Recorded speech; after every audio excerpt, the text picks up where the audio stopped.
मिरजेत शिवसेना शिंदे गट युवासेना समन्वयक यांच्यावर खुनी हल्ल्यात हॉटेल मालक आणि त्यांची पत्नी जखमी।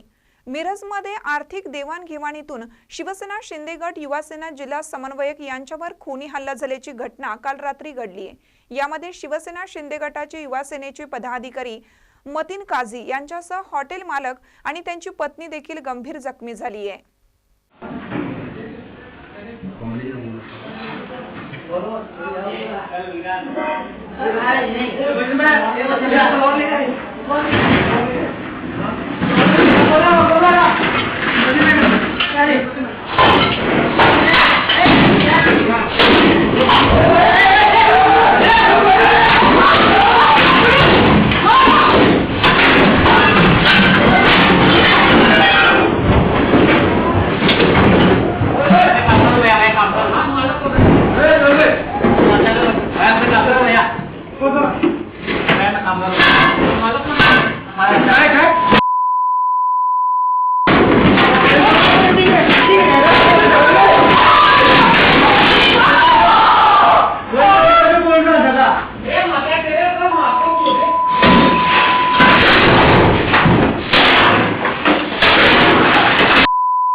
मिरजेत रवींद्र येसुमाळी यांचं रसा नावाचे टाकळी रोड येथे हॉटेल आहे।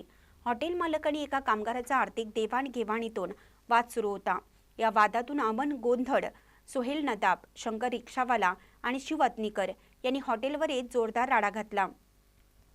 यावेळी हॉटेल मालक रवींद्र येसुमाळी आणि त्यांची पत्नी वैशाली येसुमाळी यांच्यावर कोयत्याने हल्ला केला। यावेळी शिवसेना शिंदे गटाचे युवासेना पदाधिकारी मतीन काझी यांनी मध्यस्थी करण्याचा प्रयत्न केला असता हल्लेखोरांनी मतीन काझी यांच्यावर देखील कोयत्याने हल्ला केला। यामध्ये मतीन काझींसह तिघे गंभीर जखमी झाले आहेत। या हल्ल्यानंतर मतीन काझी टोळीने संशयितांच्या घरावर मध्यरात्री हल्ला करून साहित्याची तोडफोड केली असल्याची देखील माहिती मिळाली आहे।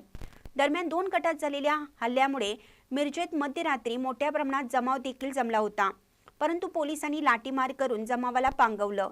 जखमी झालेल्या तिघांवर रुग्णालयात उपचार सुरू असून हल्लेखोर मात्र अद्याप पसार आहेत। महानकरी न्यूजसाठी आदी माने, मिरज। ताज्या बातम्यांसाठी महानकरीला सबस्क्राइब करा आणि बेल आयकॉनला क्लिक करा।